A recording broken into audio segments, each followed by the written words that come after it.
Wow, it's almost dizzying, isn't it? The way technology changes. Yeah. 1 minute we're just, saving documents online, and the next, boom, the whole landscape feels different. It really does. It's like trying to keep up with a language that adds new words every single day. Exactly, that feeling of being sort of overwhelmed. Completely understandable. And honestly, that's why we do these deep dives. Welcome, everyone, to the Deep Dive. We see this as your shortcut through all that complexity. Yeah, forget digging through endless reports for hours. Right. We do the digging, pull out the key stuff. We're your guides, really. Mm-hmm.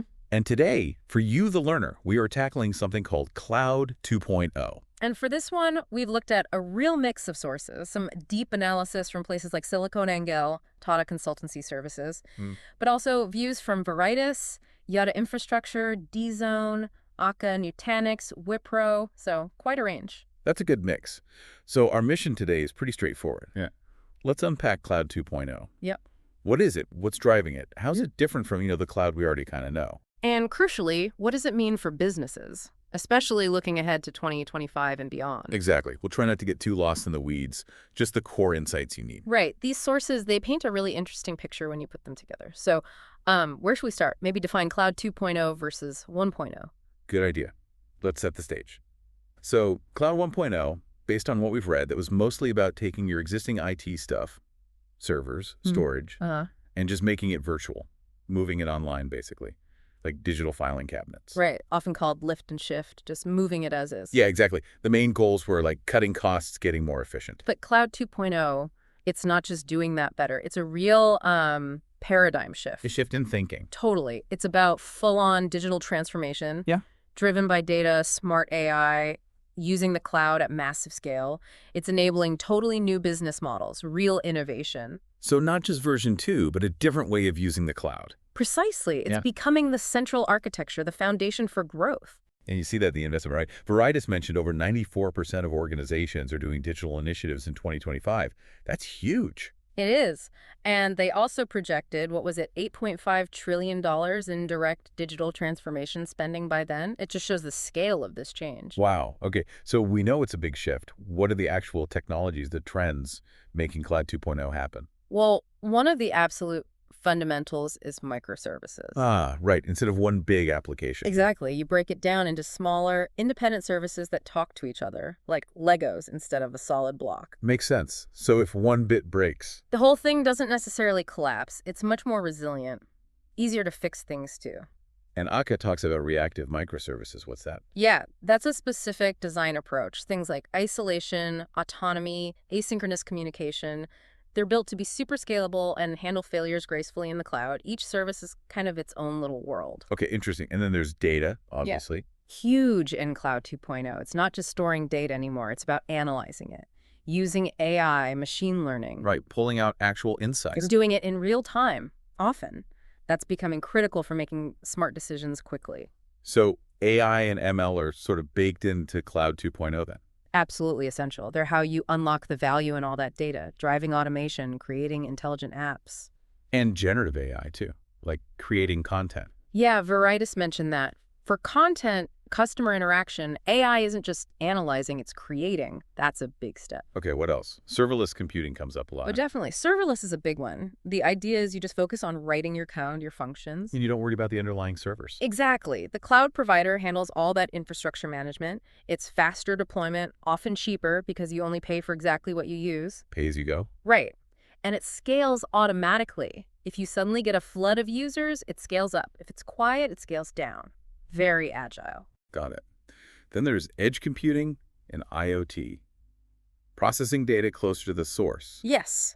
Instead of sending everything back to a central cloud, you process data right where it's generated. Think sensors on a factory floor or medical devices. Reduces delays, latency. Crucial for anything needing real-time response. Manufacturing, healthcare, autonomous systems. TCS calls it innovation at the edge. Allows for new possibilities there. Definitely. And we're also seeing more low-code and no-code platforms.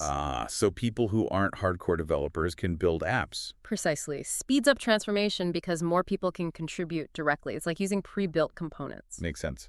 And what about hybrid cloud? Is everyone purely on public cloud now? Not really. Hybrid is still the reality for many, mixing their own data centers, private clouds, public clouds. So flexibility, security, cost. All of the above, finding the right balance. And the big cloud providers are offering better tools now to manage that whole hybrid setup more easily. Okay. And automation is part of this too. Yep. RPA for automating routine tasks and broader cloud automation for making operations more efficient overall, letting machines handle the grunt work. Frees people up. Right. And finally, underpinning a lot of this is containerization. Things like Kubernetes. That's about packaging applications. Yeah, packaging apps and their dependencies so they can run consistently anywhere on your laptop, in a private cloud, public cloud. Makes deployment and management way more efficient across different environments. Okay, wow. So that's a lot of the what. Let's switch gears to the why. Why is this Cloud 2.0 shift so essential for businesses now? Well, I mean, the most basic reason is you kind of have to. Just to keep up. Yeah, Veritis puts it plainly.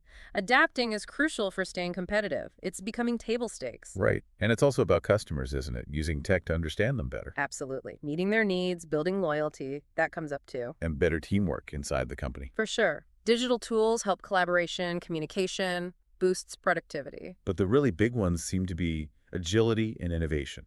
Oh, definitely. Responding faster to the market, rolling out new ideas quicker, even creating entirely new business models. That's a huge driver. Being nimble. Nimble, yeah.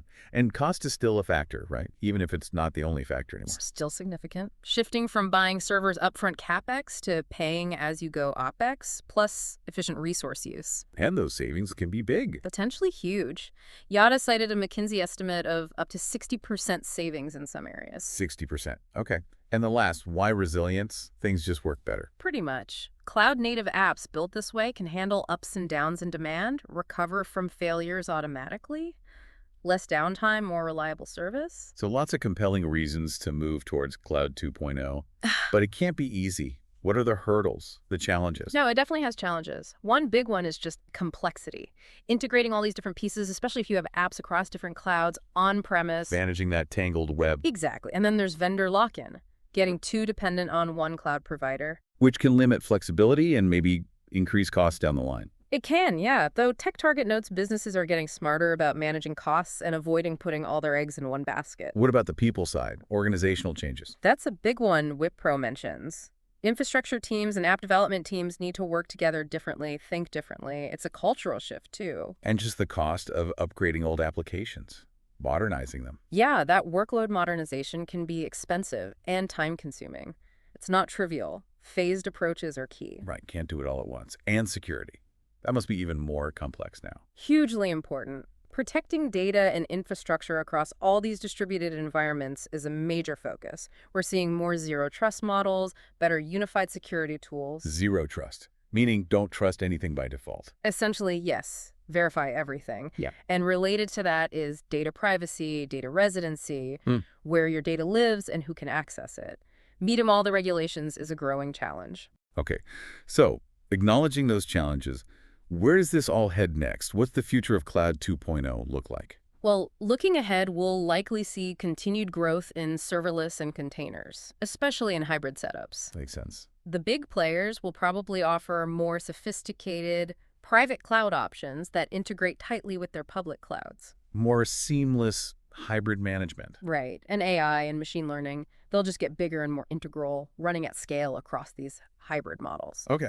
We might also see more open source platforms that work across different languages, making things easier to manage. Well, let's lock in again. Potentially. And tools for observability, really understanding what's happening across the whole system in real time, those will become even more critical. Need that visibility. Absolutely.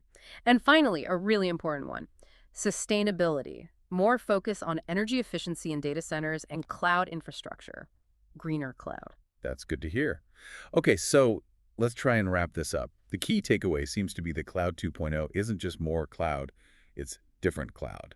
Exactly. It's a strategic shift, using things like microservices, AI, serverless, hybrid models, not just for efficiency, but to drive real innovation, agility, new possibilities. And understanding this isn't just for the tech giants anymore, is it? Not at all. It's becoming fundamental for pretty much any business and any industry that wants to thrive in this digital age. Right. So here's a final thought to leave with you, the learner. As this Cloud 2.0 wave keeps rolling and evolving, think about how these changes, this intelligence, this speed, this interconnectedness, how might they fundamentally reshape the everyday services you use, the products you buy, the experiences you have? It's definitely something to watch. The impact could be quite profound.